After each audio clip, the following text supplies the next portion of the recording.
Baik, Assalamualaikum warahmatullahi wabarakatuh. Selamat datang di kelas Matematika Diskrit. Untuk materi kita pertemuan hari ini adalah matriks dan relasi. Sebenarnya berhubungan ya, ada 3 ini. Matriks, relasi, dan fungsi. Namun karena materinya cukup padat dan panjang, sehingga saya bagi untuk 2 pertemuan.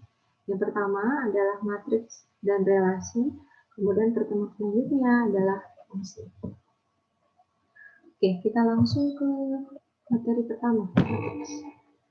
Matriks merupakan susunan skalar elemen-elemen yang terdiri dari baris dan kolom. Sebenarnya semua sudah tahu ya. Matriks itu terdiri dari dari elemen-elemen yaitu baris dan kolom. Yang mana jika semua matriks A mempunyai baris dan kolom, maka di sini kita simbolkan M adalah baris dan N adalah kolom. Kemudian kita buat sebuah matriks. Kemudian elemen-elemennya adalah seperti berikut ya. Matriks A, elemen pertama, A1, A1, A1, A2, sampai seterusnya sampai A1, N. Kemudian baris kedua, A1, 21, A2, 22, sampai A2N. Dan seterusnya, ya, sampai baris ke M. AM1 sampai AMN. Nah, di sini berarti elemen matriksnya adalah M kali N. Jadi kalau misal matriks 2 kali 2 dan 2 kali 2, maka A1, A2, A21, A22.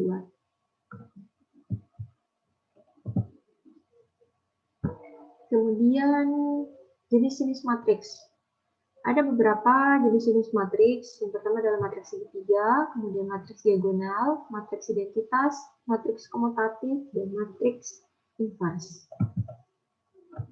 Untuk matriks segitiga, nah kita lihat setiap matriks persegi A berdimensi n kali n. Ya, kita punya matriks persegi A, dimensinya adalah n kali n. Artinya jumlah baris dan jumlah kolomnya adalah sama. Yang pertama, matriks segitiga atas. Dikatakan matriks segitiga atas jika semua I besar dari J, maka AIJ bernilai 0. Ya. Sekarang kita lihat. Matriks A, elemennya adalah 1, A11, A12, sampai A1N. Nah, untuk nilai I besar dari J, nilai AIJ-nya sama dengan 0. I dan J-nya yang mana ini? Jadi I dan J adalah yang ini.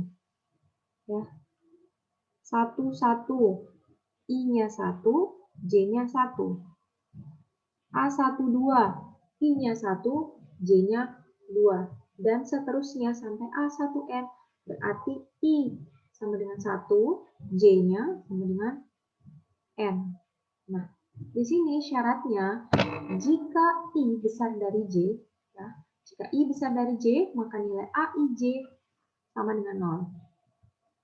Kolom pertama, untuk baris pertama, kita lihat, kolom pertama untuk baris kedua, AIJ bernilai 0 sebab I besar dari J. Di sini berarti elemen matriksnya adalah A21. I-nya sama dengan 2, J-nya sama dengan 1. Yang mana nilai I besar dari J atau nilai 2 besar dari 1.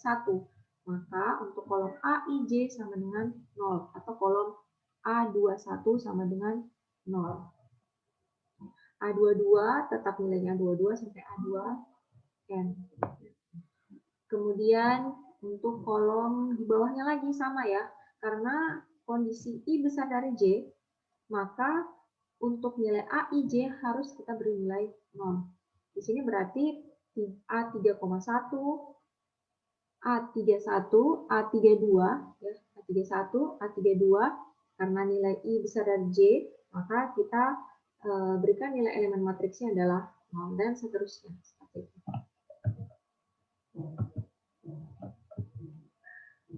Contohnya seperti berikut ya. Matriks B sama dengan 2 elemennya 2, min 3, 0, 0, min 1, 1, 0, 0, 4. Matriks C, ya. Matriks C, min 2, min 2, 1, 0, min 2, 1, 0, 3, 0, 0, 1, 5, 0, 0, 3, 7, 0, 0, 0, 0. Nah, ini untuk matriks 3 kali 3. Kemudian ini matriks 4 kali 4. Yang mana elemen matriks di bawah ini nilai I besar dari J, maka kita berikan nilai 0 untuk elemen matriks 2A21. A21 karena I-nya 2, J-nya 1, maka nilainya 0. Sama juga untuk A31 dan A32. Karena I besar dari J, maka kita berikan nilai elemen matriksnya adalah 0. Begitupun untuk matriks C. Sama ya. Kemudian matriks segitiga bawah. Matriks segitiga bawah kebalikan dari matriks segitiga atas. Untuk matriks segitiga bawah, untuk semua I kurang dari J. Jadi kebalikannya ya. Kalau nilai I kecil dari J, maka nilai AIJ-nya sama dengan 0. Contoh matriksnya adalah seperti berikut. Nah, kita lihat ini. I kecil dari J, maka nilai AIJ-nya sama dengan 0. A11, A12, I-nya 1, J-nya 2. Karena I kecil dari J, maka elemen matriks A12 nilainya adalah 0. Dan seterusnya. Kemudian yang di bawahnya lagi, ya. A21, A22, A23. A23, I-nya 2, J-nya 3. Karena I kecil dari J, maka elemen matriksnya nilainya 0. Dan seterusnya seperti itu ya. Contohnya adalah seperti matriks H dan matriks K. Kasusnya juga sama seperti contoh B dan C tadi ya. Hanya saja kebalikannya. Kalau yang tadi matriks segitiga atas, I besar dari J, maka nilai matriks AIJ-nya sama dengan 0. Sedangkan matriks segitiga bawah, jika nilai I kurang dari J, maka elemen matriks AIJ sama dengan 0. Kemudian matriks diagonal, ya. Matriks diagonal D sama dengan, ini ada sebuah matriks D, D11, 0, dan seterusnya. Maka diagonal dari matriks D adalah D11, D22, Dn, N. Di sini berarti matriksnya harus matriks yang jumlah baris dan kolomnya sama. Dalam hal ini contohnya adalah matriks 4 kali 4. Maka diagonal dari matriks ini adalah 4, 7, 0, dan 5. Diagonal dari matriks D 4, 7, 0, dan 5. Jika D sama dengan diagonal D11, D22, sampai Dnn, dengan nilai D11 sama dengan D22 sama dengan Dnn sama dengan K, maka matriksnya disebut matriks skalar. Atau kalau nilai diagonal matriksnya semua nilainya sama, misalnya nih, D11 nilainya 1, D22 nilainya 1, sampai D33 nilainya 1, maka disebut matriks skalar.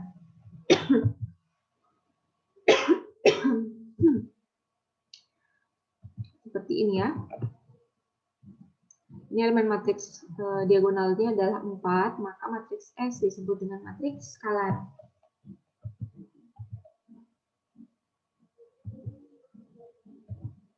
Dari matriks skalar, jika K sama dengan 1, matriksnya disebut matriks identitas. Tadi kita sudah punya matriks skalar. Matriks skalar itu adalah nilai diagonalnya semuanya sama. Nah, kalau nilai diagonalnya sama, yaitu 1, sama dengan 1 ya di sini, maka disebut dengan matriks identitas. Contoh, yang pertama matriks I 2 kali 2. Diagonal matriksnya nilainya sama, 1, maka disebut dengan matriks identitas 2 kali 2. Kemudian yang berikutnya, matriks 3 kali 3 yang ini, nilai matriksnya semuanya 1, sama ya, maka disebut dengan matriks identitas 3 kali 3.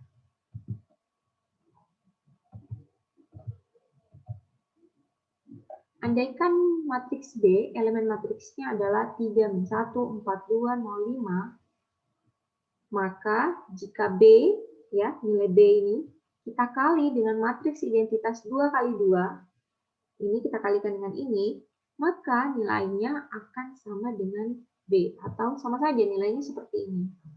Dan jika ya matriks identitas 3 kali 3, kita kali dengan nilai B, maka hasilnya pun juga B. Sekarang kita perhatikan perkaliannya. Yang pertama, D dikali matriks identitas 2 kali 2. Ya, posisinya harus benar ya. Bukan matriks identitas I 2 kali 2 dikali dengan B, tapi B dikali 2 kali 2. Karena untuk perkalian matriks, jumlah baris dan kolomnya harus sama.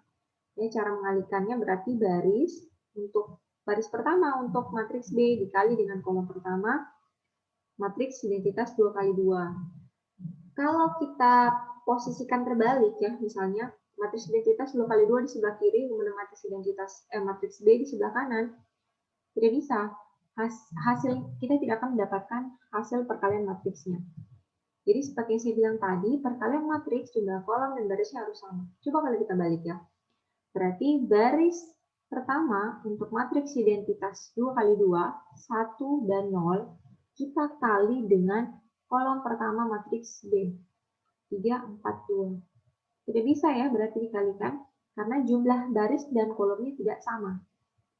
Ya, ini barisnya ada 2, sedangkan yang ini kolomnya ada 3. Seperti itu. Sama juga untuk matriks identitas 3 kali 3, posisinya sudah benar. Jadi kalau dibalik berarti kita tidak akan mendapatkan hasil perkalian dari matriks identitas 3 kali 3 dan B. Kemudian ada lagi istilah matriks komutatif. Dua matriks persegi A dan B yang berdimensi sama disebut komutatif. Jadi berlaku A kali B sama dengan B kali A. Perkalian matriks dimensinya harus sama, ya, jumlah barisnya harus sama. Jadi disebut matriks komutatif jika dimensi matriks persegi A dan B-nya sama. Sebaliknya disebut antikomutatif jika berlaku A kali B sama dengan min B kali A. Kemudian matriks inverse. Andaikan A dan B dua matriks persegi berdimensi sama, maka berlaku hukum berikut. A kali B sama dengan B kali A sama dengan matriks identitas. Maka B disebut inverse A atau A inverse B. Seperti berikut. Lihat, B sama dengan A inverse jika A dikali A inverse sama dengan A inverse dikali A sama dengan matriks identitas.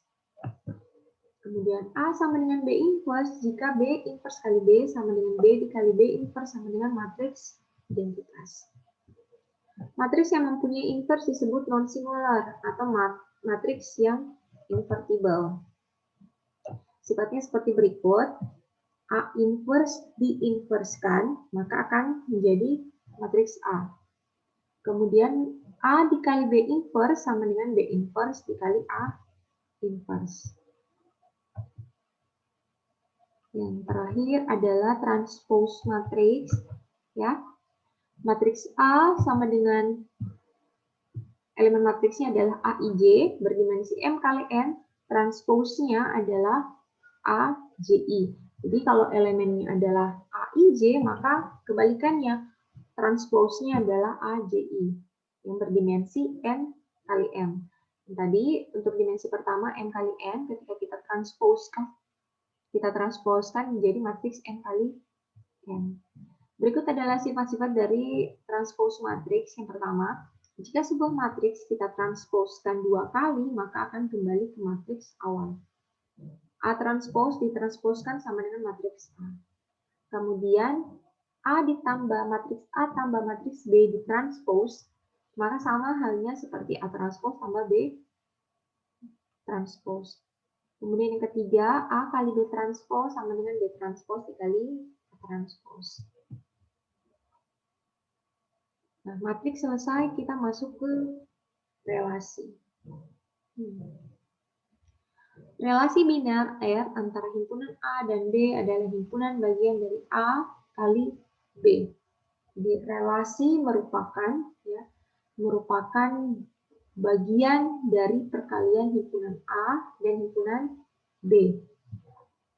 Notasi R subset sama dengan A kali B. Atau dinotasikan seperti berikut. Ya.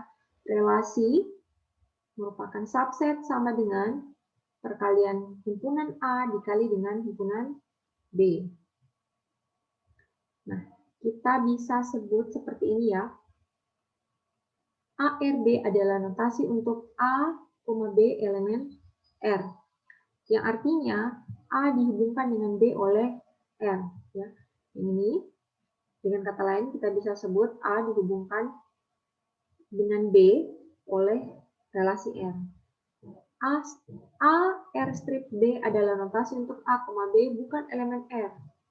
Atau A tidak dihubungkan oleh B oleh relasi R. Himpunan A disebut daerah asal dari R dan himpunan B disebut daerah hasil dari R. Contoh, matriks A adalah Amir Budi Cecep, kemudian matriks B adalah kode mata kuliah. Maka matriks A kali matriks B, dan tadi matriks A adalah daerah asal, matriks B adalah daerah hasil. Kita pasangkan masing-masing setiap elemen dari himpunan A dan himpunan B.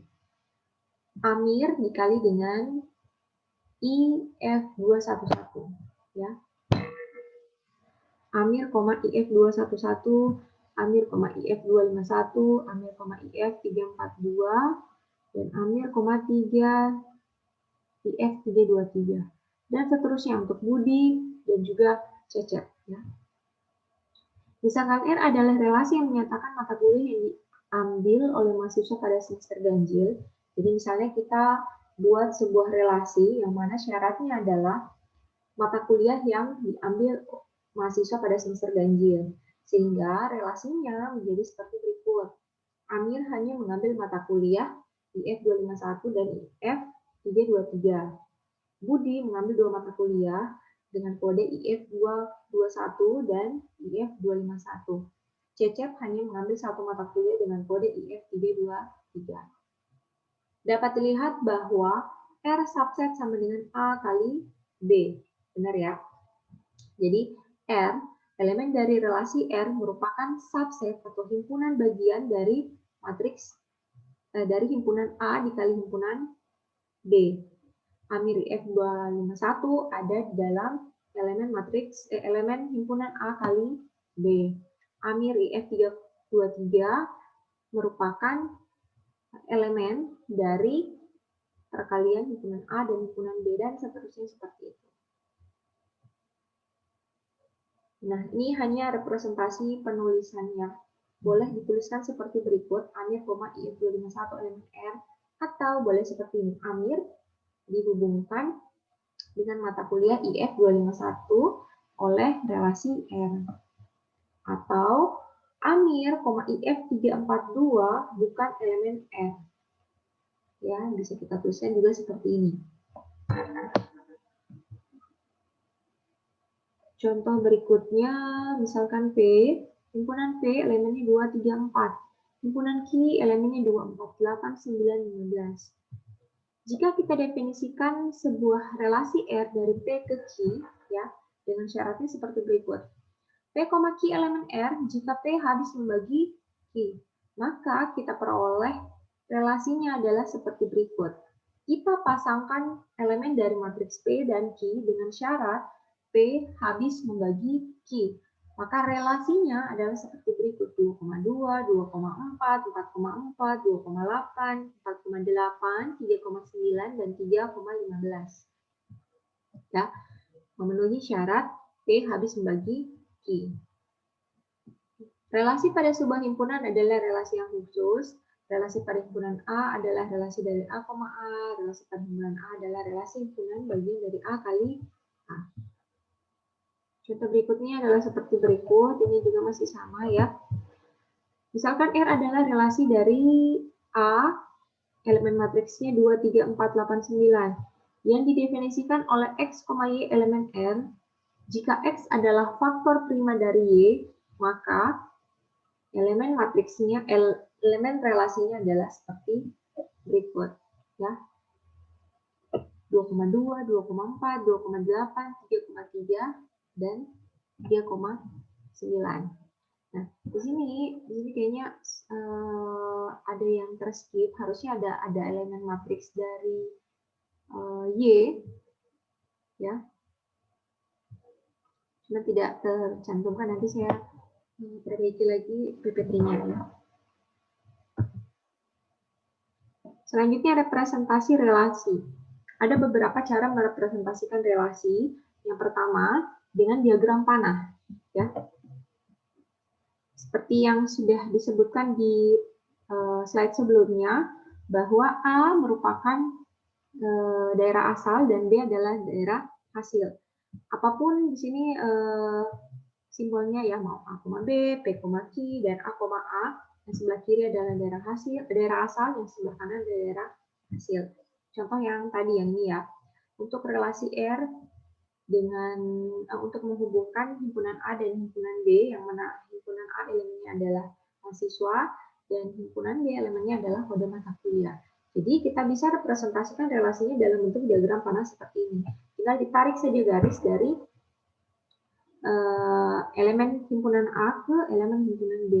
Contoh, untuk Budi misalnya, tadi Budi mengambil 2 mata kuliah, yaitu dengan kode IF221 dan IF251. Jadi tinggal ditarik saja garisnya ya. Kita buatkan garis panahnya dari arah himpunan A ke himpunan B. Begitu juga untuk P dan Q dan A, sama. Nah, ini cara merepresentasikan relasi dengan diagram panah. Kemudian, yang kedua, merepresentasikan relasi dengan tabel. Jadi sama ya, seperti yang tadi. Untuk kolom sebelah kiri disebut dengan daerah asal, kolom sebelah kanan disebut daerah hasil. Tabel 1, tabel 2, tabel 3 sama. Ya, seperti ini.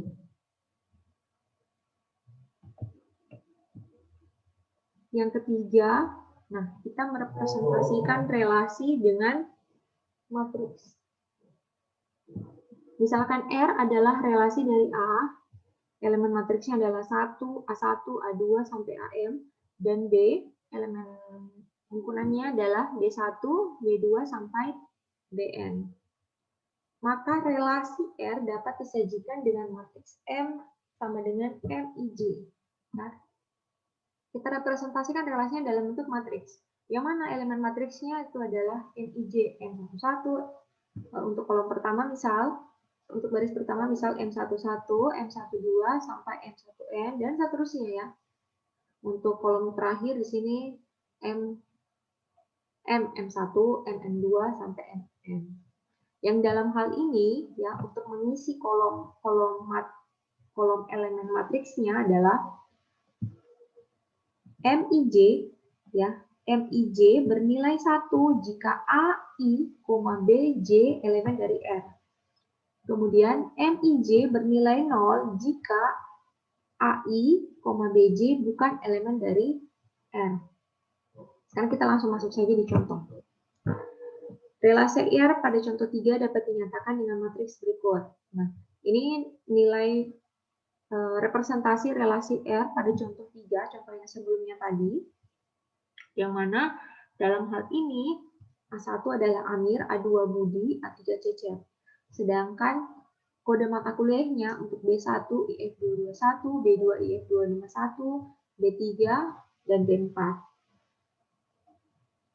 Nah, relasi R pada contoh 4 dapat dinyatakan dengan matriks berikut. Ini untuk relasi untuk contoh 4. Saya contohkan lagi ya. Saya balik lagi ke kolom sebelumnya. Jadi contohnya ini. Kita lihat. Amir IF251, Amir IF323, Budi IF221, Budi IF251.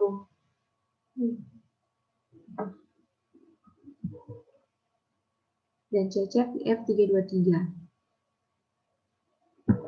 Jika elemen dari pasangan himpunan berikut berada pada relasi R, ya, relasi R tadi yang mana? Relasi R adalah ini dia, yang pertama. Nah, ini tadi pasangan yang ada dalam kolom ya. Jika relasi R, elemen relasi R berada pada himpunan A dikali B, ya, setiap elemen yang ada di sini. Tadi kan syaratnya bahwa bernilai 1 jika AI, BJ elemen R dan bernilai 0 jika AI, BJ bukan elemen dari R. Sekarang kita lihat. Yang pertama, untuk kolom A1, A1, A1, A1, B1 berarti ya. A1, B1 berarti Amir, IF 221. Amir, IF 221.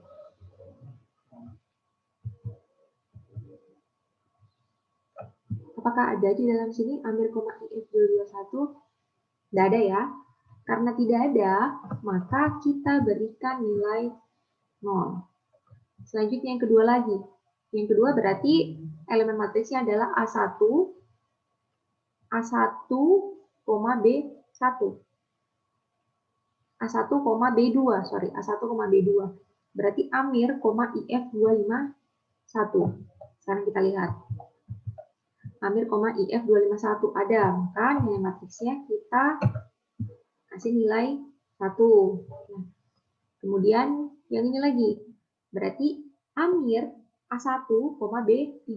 Berarti Amir, B3 berapa? IF 342. Lihat lagi tadi di kolom yang tadi, ada tidak? Karena tidak ada, maka nilainya 0. Kemudian yang ketiga, yang berikutnya, berarti Amir, B4 atau A1, B4.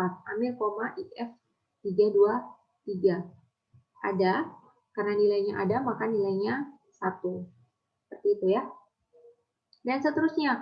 Yang kedua berarti A21, A22, A23, dan A24. Atau kita ganti nilai satunya menjadi A1, bukan A1, A2. A2, B1 berarti A2, B1, yang ini A2, B2, A2, B3, dan A2, B4. Tinggal kita lihat pasangan-pasangannya. Untuk yang ini misalnya, berarti A2, B2. A2 Budi, B2-nya adalah IF 251. Nah, kita lihat di kolom sini. Ada tidak? Budi, IF 221. Ada ya, untuk 251. Budi, IF 251 itu ada, maka kita kasih nilai elemen matriksnya adalah 1. Dan seterusnya, untuk baris ketiga berarti A3, B1, A3, B2, A3, B3, A3, B4. Kemudian kita pasangkan. A3 itu adalah cecep. Misalnya A3, B2. Berarti cecep, IF 251. Apakah ada cecep mengambil mata kuliah IF 251?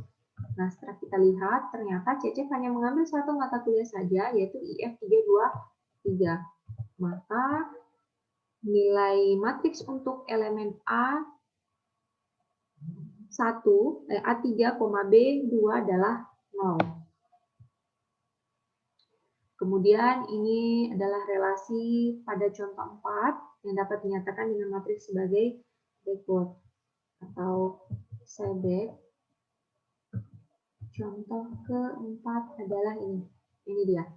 Ini tadi direpresentasikan dalam bentuk matriks menjadi seperti berikut. Caranya sama tadi seperti yang di atas ya, seperti contoh 6. Sama. Jadi kita tinggal pasangkan saja misalnya A11 dengan A1, B1. 2, 2. Ada ya, berarti nilainya 1. Kemudian yang A1, B2.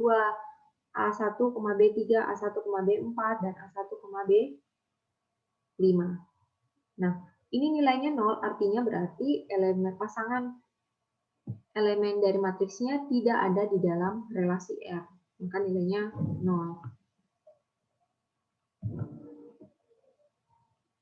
Kemudian representasi relasi dengan graf berarah. Relasi pada sebuah himpunan dapat direpresentasikan secara grafis dengan graf berarah. Graf berarah tidak didefinisikan untuk merepresentasikan relasi dari satu himpunan ke himpunan lain. Setiap elemen himpunan dinyatakan dengan sebuah titik yang disebut dengan simpul, dan tiap pasangan terurutnya dinyatakan dengan busur. Jika A, B elemen R, maka busur dibuat dari simpul A ke simpul B. Simpul A disebut simpul asal dan simpul B disebut simpul tujuan. Pasangan terurut A, A dinyatakan dengan busur dari simpul A ke simpul A sendiri. Busur ini disebut dengan gelang atau kalang. Jadi langsung saja kita lihat contoh berikut. Misalkan sebuah relasi, elemen matriksnya adalah seperti berikut. A, B, B, A, dan seterusnya. Adalah relasi pada himpunan A, B, C, D. Nah, kita representasikan relasi R dalam bentuk matriks berikut. Ya. Kita buat dulu titik-titiknya nih. Berarti di sini ada 4 titik kan? Karena elemen himpunannya ada 4A, B, C, D. Berarti kita buat titik A, titik B, titik C, titik D.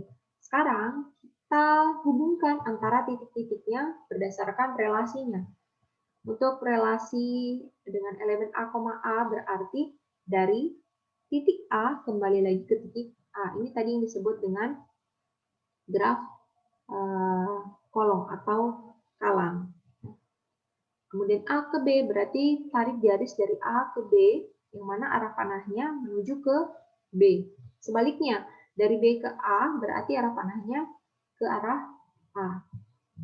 Dan seterusnya ya untuk elemen dari relasi R. Misalnya D, B berarti dari D ke B.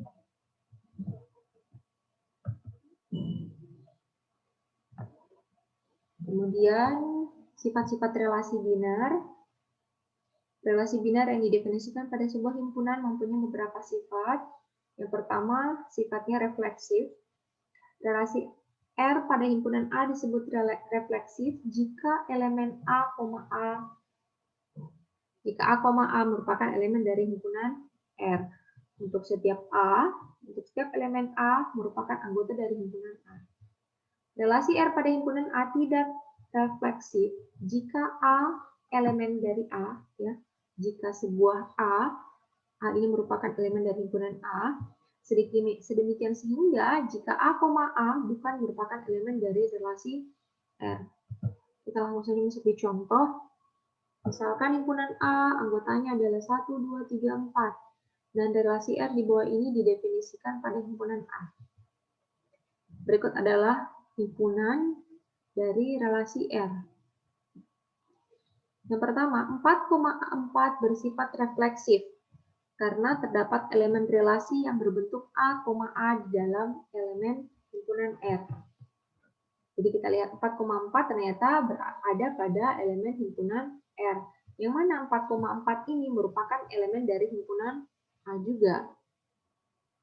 Jadi 1,1, 2,2, 3,3, 4,4 semuanya ada di dalam himpunan relasi R. Sehingga bisa saya katakan bahwa 1,1, 2,2, 3,3, 4,4 bersifat refleksif. Kemudian kita lihat yang berikutnya, yang poin B, relasi R 1,1, 2,2, 2,3, 4,2, 4,3, 4,4 tidak bersifat refleksif, ya. Karena kenapa? Karena ada elemen dari himpunan A yaitu 3,3 yang tidak masuk ke dalam anggota himpunan relasi R. Atau 3,3 bukan dari elemen R. Kalau kita cek kembali, elemen dari himpunan R, untuk 3,3 itu tidak ada. Sehingga bisa saya katakan bahwa R di sini bersifat tidak refleksif. Kemudian sama juga contohnya, contoh 9, relasi habis membagi. Pada himpunan bilangan bulat positif bersifat refleksif karena setiap bilangan bulat positif habis dibagi dengan dirinya sendiri. Sehingga A elemen R untuk setiap A elemen dari himpunan A. Contohnya, ada 3 buah relasi di sini. 3 buah relasi dengan setiap kondisi berikut. Untuk relasi R, dengan syarat X lebih besar dari Y. Untuk relasi S, X tambah Y sama dengan 5. Untuk relasi T, GX tambah Y sama dengan 10. Tidak satupun dari ketiga relasi di atas yang refleksif karena, misalnya ini, 2,2 bukan anggota R, S, maupun T. Kenapa? Jadi kalau kita masukkan elemen dari 2,2 ke sini, misalnya, 2,2. X-nya sama dengan 2, Y-nya sama dengan 2. Untuk relasi X, apakah X lebih besar dari Y? Tidak ya, karena di sini nilai X sama dengan Y, sehingga 2,2 tidak refleksif terhadap relasi R. Sekarang lagi ke himpunan S, himpunan relasi X. X tambah Y sama dengan 5. Nah, kalau X-nya sama dengan 2, Y-nya sama dengan 5, kita jumlahkan apakah hasilnya dengan 5? Hasilnya sama dengan 5. 2 tambah 2 sama dengan 4. Tidak memenuhi syarat himpunan S. Maka X tambah Y tidak refleksif. 2,2 tidak refleksif terhadap himpunan relasi S. Untuk yang relasi T juga sama. Kalau X-nya sama dengan 2, Y-nya sama dengan 2, kita lakukan operasi perhitungan ya, 3 kali 2 sama dengan 6, ditambah dengan 2, sama dengan 8, tidak memenuhi himpunan dari relasi T. Maka tidak satupun dari kesimpulannya, maka tidak satupun dari ketiga relasi di atas yang refleksif karena bersih. Karena misalkan 2,2 bukan anggota dari R, S, maupun T. Ya.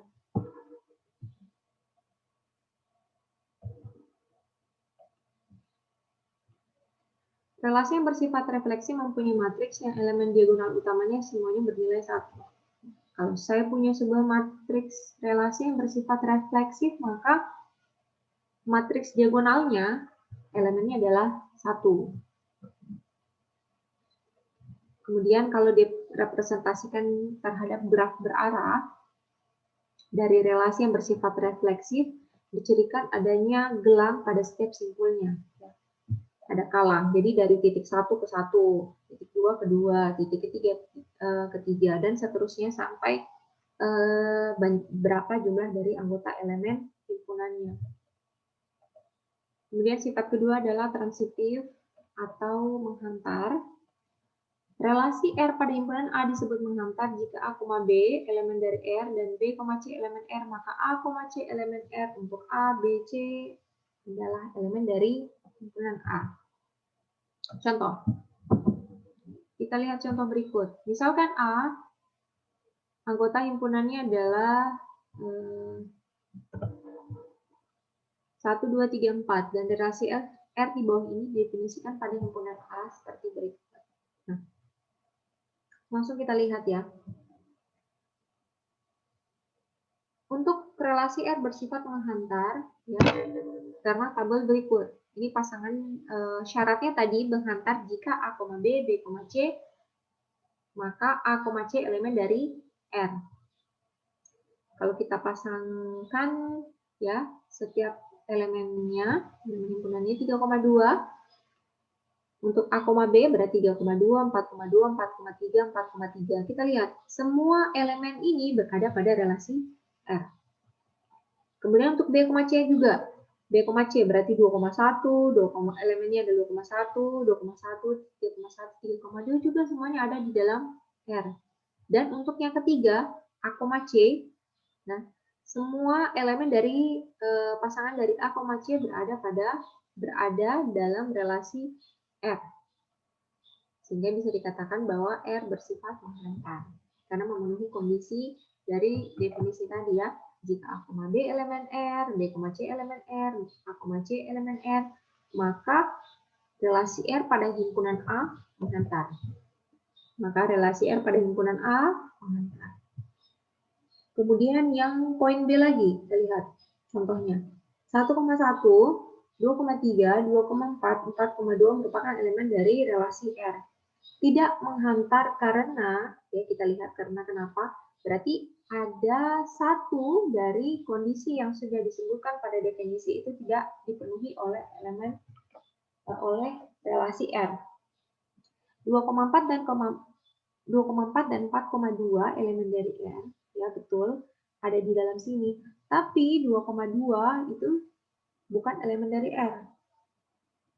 Kalau kita lihat dalam sini, di dalam elemen himpunan relasi R itu tidak ada elemen 2,2.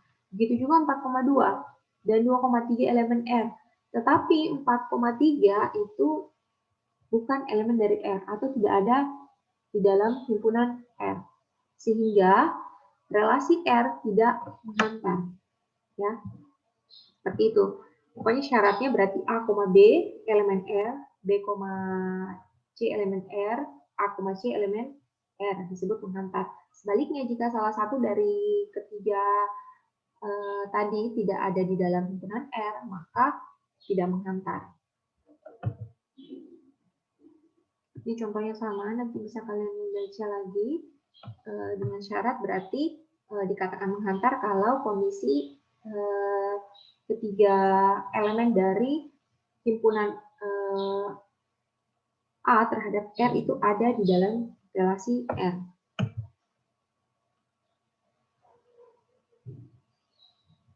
Relasi yang bersifat menghantar tidak mempunyai ciri khusus pada matriks representasinya. Jadi kalau kita representasikan dalam bentuk matriks itu tidak ada ciri khususnya. Kemudian pada graf berarah ditunjukkan oleh jika ada busur dari A ke B dan dari B ke C, maka juga terdapat busur berarah dari A ke C. Ya. Kalau pada matriks tidak ada ciri khusus, tapi kalau pada graf itu terlihat ya. Kalau ada tali busur dari A ke B, pasti ada tali busur dari B ke C dan dari A ke C. Kemudian sifat berikutnya adalah stangkup dan tolak stangkup. Ya. Dikatakan stangkup jika A, B elemen R, maka B, A elemen R untuk A, B merupakan elemen dari himpunan A. Ya. Relasi R pada himpunan A disebut stangkup jika A, B elemen R, maka B, A elemen R. Relasi R pada himpunan A tidak stangkup jika A, B elemen R, sedemikian sehingga B, A bukan elemen dari R. Jadi dikatakan tidak stangkup sebaliknya. Kalau A, B elemen R, maka jika kita balik B, A bukan elemen dari R. Relasi R pada himpunan A sedemikian sehingga A, B elemen R, B, A elemen R hanya jika A sama dengan B untuk A, B elemen A disebut tolak stangkup. Nah, dikatakan tolak stangkup di sini jika A, B elemen R, B, A elemen R, yang mana nilai A dan nilai B-nya adalah sama, disebut tolak stangkup. Selanjutnya, relasi R pada himpunan A disebut tidak tolak stangkup jika ada elemen berbeda A dan B sehingga A, B elemen R dan B, A elemen R. Berarti sebaliknya ya, sebaliknya dari tolak stangkup. Tidak tolak stangkup berarti A, B elemen R, B, A elemen R. Untuk A tidak sama dengan B atau nilai A berbeda dengan nilai B. Kita langsung lihat ke contoh saja supaya kalian tidak bingung. Yang pertama,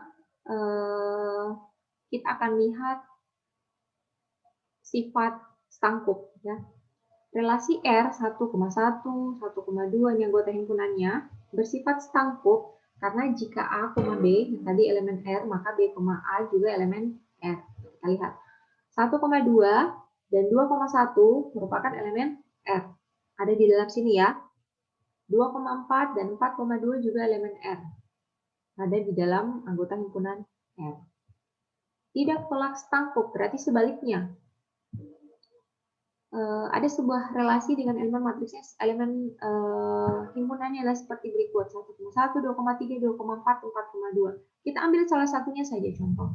2,3. 2,3 elemen R ada di dalam sini. Tapi 3,2 bukan elemen R. Sehingga relasi R disebut tidak stangkup. Ya. Yang ketiga, yang C adalah tolak stangkup. Tolak stangkup tadi syaratnya berarti A sama dengan B, nilai A sama dengan nilai B. Sebuah relasi elemen matriksnya adalah seperti berikut, 1,1, 2,2, 3,3. Kita ambil salah satu elemennya saja, 3,3. 3,3 nilai A-nya sama dengan 3, nilai B-nya sama dengan 3, ya, maka disebut dengan tolak stangkup. 2,2 sama, 1,1 juga sama, ya, nilai A dan B-nya sama. Selanjutnya tolak stangkup. Relasi R, elemen elemennya adalah seperti berikut, 1,1, 1,2, 2,2, 2,3, disebut tolak stangkuk, ya, karena apa? Karena ada elemen yang tidak sama di dalamnya. Contohnya misalnya 1,2. 1,2 nilai A-nya 1, nilai B-nya 2. Kemudian 2,3 juga ya. Nilai A 2, B-nya adalah 3. Maka disebut dengan tolak stangkuk.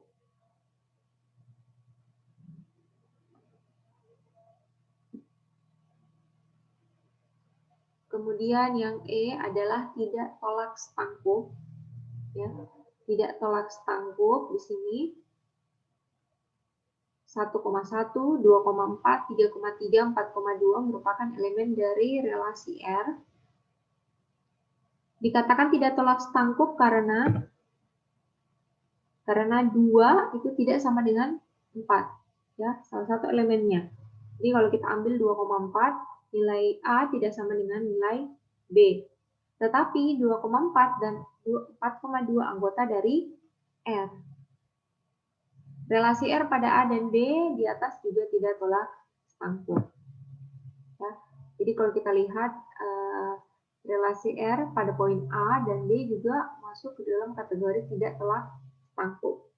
Karena elemen di dalamnya tidak sama, tetapi jika kita balikkan elemennya, posisi elemennya berada pada anggota himpunan relasi. Seperti ini ya. 2,4 dan 4,2 merupakan anggota dari R. Tapi nilai A, B-nya itu tidak sama. Relasi R tidak tolak stangkuk tetapi tolak stangkuk. Gimana tuh? Relasi R tidak tolak stangkuk tetapi tolak stangkuk.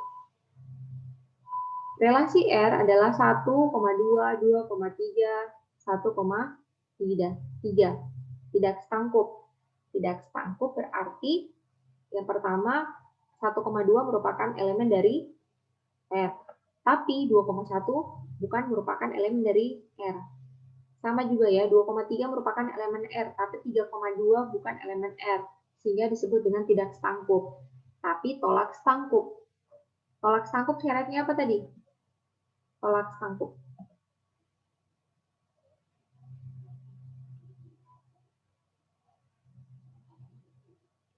Tolak stangkuk adalah elemennya sama, ya. Bukan tolak stangkuk ya, harusnya tidak tolak stangkuk, ya. Tidak tolak stangkuk. Karena kalau tolak stangkuk, elemennya harus sama di dalam. Ya, untuk poin F di sini kita lihat tidak tolak stangkuk, tapi tolak stangkuk. Tidak tolak stangkuk, tidak stangkuk betul ya, betul. Bahwa jika elemen di dalamnya berkebalikan. Jadi kalau 1,2 elemen dari R, maka 2,1 juga harus elemen dari R. Tapi 1,2 elemen R di sini 2,1 bukan elemen dari R. Sedangkan tolak stangkuk itu syaratnya elemennya harus sama. Berarti ini sebenarnya tidak tolak stangkuk ya.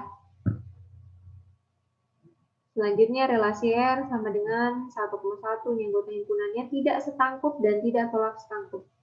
Tidak stangkup, benar, tidak stangkup ya. Tidak setangkup berarti kalau saya ambil salah satunya, misalnya 2,3 elemen dari R ya. 3,2 elemen dari R itu merupakan tidak tolak stangkup. Tidak tolak stangkup, nilainya tidak sama, nilai A dan B-nya tidak sama, tapi kedua-duanya ada di dalam elemen R. 2,3 nilai A tidak sama dengan B, tetapi 2,3 elemen R, 3,2 merupakan elemen R.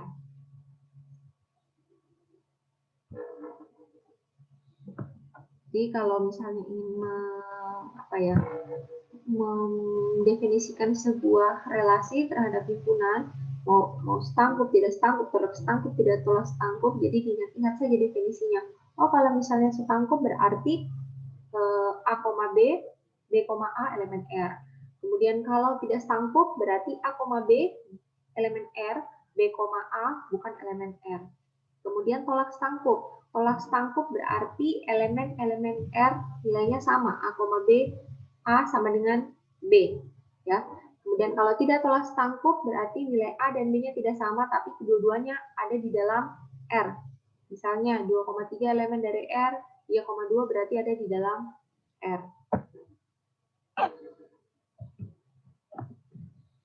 Kemudian ada lagi relasi inversi, misalkan R adalah relasi dari himpunan A ke B, inverse dari relasi R dilambangkan seperti berikut. R pangkat min 1 atau disebut dengan R inverse adalah relasi dari B ke A yang didefinisikan oleh berikut. Jadi R inverse sama dengan B, A, di mana A, B elemen dari R. Misalkan P 2, 3, 4, Q, 2, 4, 8, 9, 15. Jika kita definisikan relasi R dari P ke Q, ya, relasi R-nya adalah jika P habis membagi Q. Ingat ya, P, Q. Yang pertama, dengan syarat P habis membagi Q. Maka, anggota himpunan dari relasi R adalah seperti berikut. 2,2, 2,4, 4,4, semua elemen matriksnya adalah P habis membagi Q. 2 habis membagi 2, 2 juga habis membagi 4, 4 habis membagi 4, sampai 3 habis membagi 15. Nah, kemudian kebalikannya atau inverse-nya, R inverse dari ini, yaitu relasi Q ke P dengan syarat jika Q adalah kelipatan dari P. Sama ya, hanya saja posisinya dibalik. Jadi kita peroleh nilainya di sini. Kita balik saja posisi R-nya atau R inverse-nya 2,2, 4,2, 4,4, 8,2, 8,4, 9,3, 15,3. Kebalikannya berarti ya, posisinya dibalik. Yang tadi P, Q, maka R inverse-nya menjadi Q, P. Jika M adalah matriks yang merepresentasikan relasi R seperti berikut, maka matriks yang merepresentasikan relasi R inverse, jadi kalau kita inverse-kan, ini adalah M ini merupakan matriks yang merepresentasikan relasi R. Ya. Kemudian R kita inverse-kan, artinya kita balik R-nya. Misalkan N diperoleh dengan melakukan transpose terhadap matriks M. Jadi kalau pada representasi matriks, relasi R kita representasikan dalam bentuk matriks, kemudian diinverskan, maka kita ubah matriksnya. Kita transpose, kan, bukan ubah, kita transpose. Matriks M seperti berikut, kita transpose menjadi seperti ini. Transpose tadi berarti apa definisi transpose? Baris menjadi kolom. Kalau barisnya di sini jumlahnya ada 5, kemudian kita transpose berarti kita balik, yang baris jadi kolom, kolom jadi baris. Nah, yang ini berarti jadi kolom, baris pertama jadi kolom berarti ke bawah, baris kedua jadi kolom kedua, baris ketiga jadi kolom ke seperti itu saja ya. Kemudian kita masuk ke mengkombinasikan relasi. Karena relasi binar merupakan himpunan pasangan terurut, maka operasi himpunan seperti irisan, gabungan, selisih, beda setangkup untuk dua buah relasi atau lebih, maka berlaku seperti berikut ya. Jika ada dua relasi, kemudian masing-masing relasi dari himpunan A, masing-masing relasi menghubungkan himpunan A ke himpunan B, maka R1 iris R2, R1 gabung R2, R1 kurang R2, R1 setangkup R2, juga adalah relasi dari A ke B. Kita lihat contoh berikut. Ada dua buah himpunan A dengan elemen matriksnya A, B, C, dan himpunan B, elemen matriksnya adalah A, B, C, D. Relasi pertama R1 anggota himpunannya adalah A, B, B, C, C.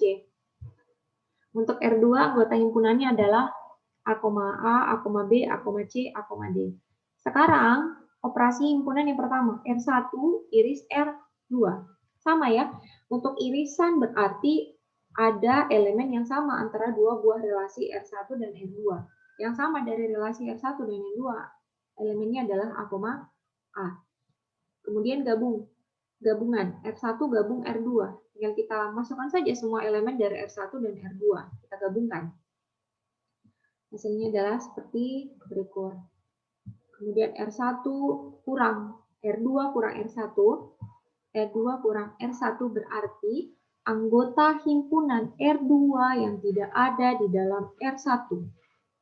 Kita masukkan ke dalam himpunan R2, R1.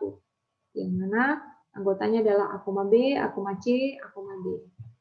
Selanjutnya, R1 setangkup R2. Setangkup berarti anggota dari elemen R1 yang tidak ada di R2 dan anggota dari elemen R2 yang tidak ada di dalam R1.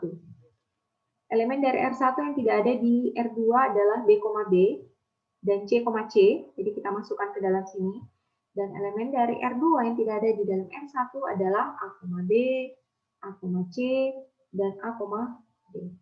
Ya, kita enumerasikan. Kita enumerasikan anggota himpunan dari R1 sangkup R2, hasilnya adalah seperti berikut. Selanjutnya, jika relasi R1 dan R2 masing-masing dinyatakan dengan matriks MR1 dan MR2, maka matriks yang menyatakan gabungan dan irisan dari kedua relasi adalah seperti berikut ya. Ini sama saja seperti nanti perkalian matriks. Ini juga perkalian matriks. Jadi kita lihat, kita representasikan relasi R1 dan R2 ke dalam sebuah matriks.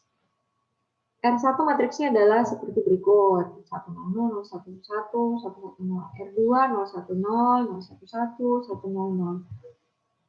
Maka matriks R1 gabung matriks R2, kita lihat kalau operasi atau pada logika, benar-benar masih diingat ya, operasi atau pada logika jika true bertemu false maka nilainya true. Semua nilai true yang bertemu false nilainya true, sedangkan false itu nilainya false. Jadi kalau di sini nilainya 1 adalah benar, ya. 1 ketemu 0 nilainya 1, 0 ketemu 1 nilainya tetap 1, 0 ketemu 0 nilainya 0. Selanjutnya 1 atau 0 berarti nilainya 1. 0 atau 1 nilainya 1, 1 atau 1 nilainya 1 dan seterusnya ya, untuk baris terakhir juga sama. Kemudian untuk matriks R1 iris matriks R2, bukan irisan, kita sebutnya dan. Matriks R1 dan matriks R2. Ini kita kembali lagi ke operasi logika dan. Operasi logika dan, jika false ketemu true, setiap nilai false ketemu true maka nilainya akan menjadi false. Tapi false ketemu false nilainya adalah true. Yang pertama, 1 dan 0 nilainya adalah 0, 0 dan 1 nilainya 0, dan seterusnya. Yang nilainya 1 berarti 1 dan 1. 1 ya. 1, yang ini juga nilainya 1 karena 1 dan 1. Sorry, tadi operasi logika maksud saya yang bernilai false, jika false ketemu false, false ketemu benar, benar ketemu false ketemu true, true false, false false itu semuanya nilainya false, sedangkan true true nilainya true. Jadi untuk operasi dan yang bertemu dengan nilai 0, ya elemen yang ketemu dengan 0, setiap elemen 0 ketemu dengan elemen apapun itu, maka nilainya akan 0. Di sini 1 dan 1 nilainya adalah 1. Kemudian komposisi relasi, misalkan R adalah relasi dari himpunan A ke himpunan B, dan S adalah relasi dari himpunan B ke himpunan C, komposisi R dan S dinotasikan SOR, dan relasi dari A ke C didefinisikan oleh berikut. S komposisi R, di mana A, C, ya A, C, di mana A elemen A, C elemen C, dan untuk beberapa B elemen B, A, B elemen R, B, C elemen S. Kita langsung masuk ke contoh saja ya. Misalkan, sebuah relasi anggota himpunan adalah seperti berikut. Yang merupakan relasi dari himpunan 1, 2, 3 ke himpunan 2, 4, 6, 8. Jadi relasi ini menghubungkan himpunan 1, 2, 3 dan himpunan 2, 4, 6, 8. Relasi S menghubungkan himpunan 2, 4, 6, 8 ke himpunan STU. Jadi kita lihat ya. Anggota dari relasi S menghubungkan dua himpunan berikut. Maka komposisi dari relasi R ke S adalah seperti berikut. 1,2, 1,T, 2,S, dan 3,4. Bagaimana caranya supaya lebih mudah kita mendapatkan komposisi relasi dari R ke S? Maka kita buatkan diagram panah. Nah, tadi kan ada himpunan-himpunan yang dihubungkan oleh relasi R dan S. Untuk relasi R menghubungkan himpunan 1, 2, 3 dan himpunan 2, 4, 6, 8. Kemudian untuk relasi S menghubungkan himpunan 2, 4, 6, 8 dan STU. Jadi kita buatkan diagram dulu untuk 1, 2, 3, 2, 4, 6, 8, STU. Sekarang kalau sudah hubungkan pasangan-pasangan titiknya berdasarkan relasi.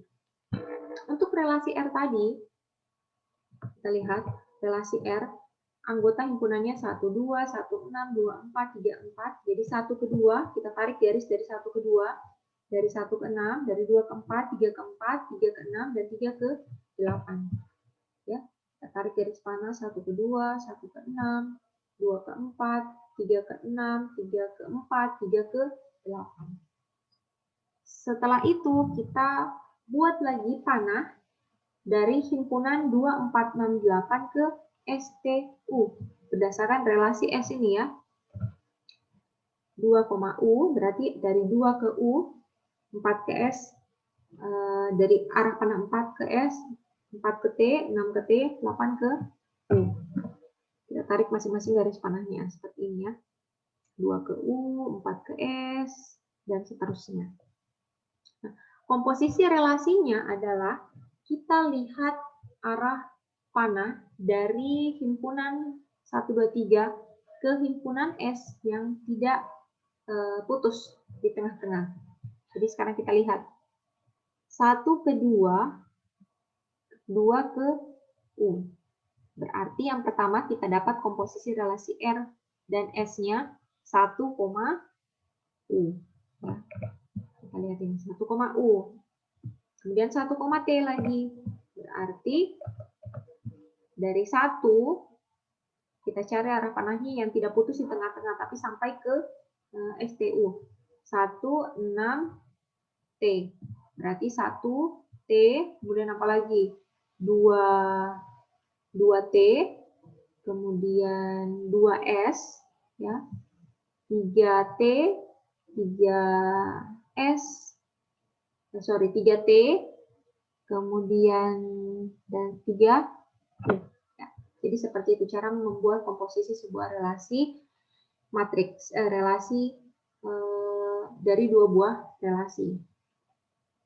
Buatkan diagram panah, hubungkan diagram panahnya, cari arah panah yang berhubungan dari himpunan 1, himpunan 2, sampai himpunan ke-3. Jika relasi R1 dan R2 dinyatakan dengan matriks MR1 dan R2, maka matriks yang menyatakan komposisi dari kedua relasi adalah seperti berikut. Perkalian matriks. Dalam hal ini operasi titik sama seperti pada perkalian matriks biasa, tetapi kita ganti tandanya dengan berikut. Tanda kali, ya, tanda kali kita ganti dengan huruf V terbalik seperti ini, dan tanda tambah kita ganti dengan seperti huruf V. Kita lihat contoh berikut. Misalkan relasi R1 dan R2 pada himpunan A dinyatakan oleh matriks seperti ini, maka matriks yang menyatakan komposisi matriks R2 ke R1 adalah perkalian matriks antara R1 dan R2. Perkalian matriks biasa ya, baris kali kolom selalu.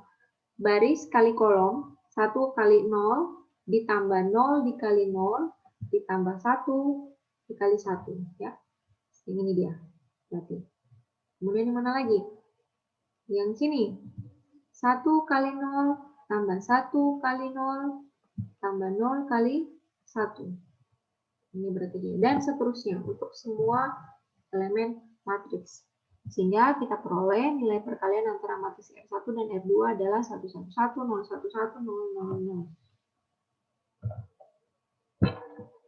Kemudian relasi N-ary,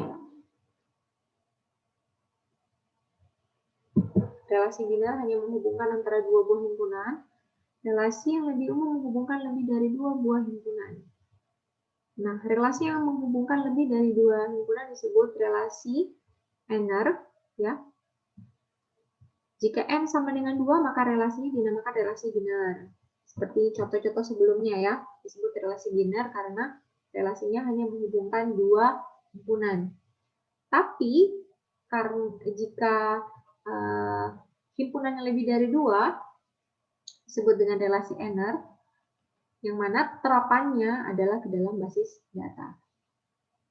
Jadi kalau yang tadi bertanya-tanya, ini kita belajar fungsi, belajar matriks dan relasi untuk apa ya? Ternyata implementasinya adalah ke dalam basis data. Contohnya seperti ini. Ada beberapa relasi. Kalau tadi kan hanya ada dua buah relasi. Nah, ini ada lebih dari dua relasi. Relasi NIM. Relasi NIM seperti berikut anggota himpunannya. Relasi nama, relasi mata kuliah, relasi nilai. Maka, untuk relasi mahasiswa terdiri dari 5 tupel. Yang terdiri dari NIM, mata kuliah, dan nilai. Sehingga mahasiswa merupakan subset sama dengan anggota himpunannya adalah NIM dikali nama, mata kuliah, dan nilai. Seperti ini. Nah, kalau misalnya kita buatkan relasinya, ya, karena lebih dari dua himpunan, di sini berarti ada 4 buah himpunan yang hubungkan antara himpunan NIM, himpunan mahasiswa, himpunan mata kuliah, dan himpunan nilai. Atau kita bisa representasikan dalam bentuk tabel seperti berikut, lebih mudah dilihat lagi. Nah, jadi seperti yang saya bilang tadi, implementasi dari matriks dan relasi adalah basis data. Kalau yang sebelumnya, di contoh-contoh sebelumnya, kita hanya menggunakan dua buah himpunan, relasi menghubungkan dua buah himpunan, sedangkan yang lebih dari dua himpunan adalah implementasinya ke dalam basis data. Seperti itu. Nanti ini bisa kalian baca juga ya. Jadi sendiri mudah dipahami karena dasarnya tadi sudah saya jelaskan bagaimana cara menghubungkan dua buah himpunan oleh relasi. Jadi kalau misalnya lebih dari dua himpunan berarti kalian sudah bisa menghubungkan.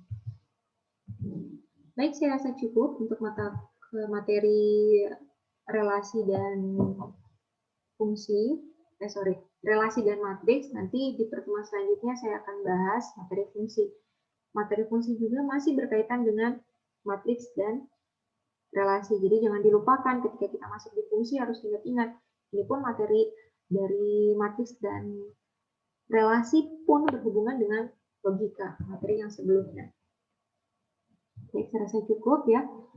Terima kasih. Wassalamualaikum warahmatullahi wabarakatuh.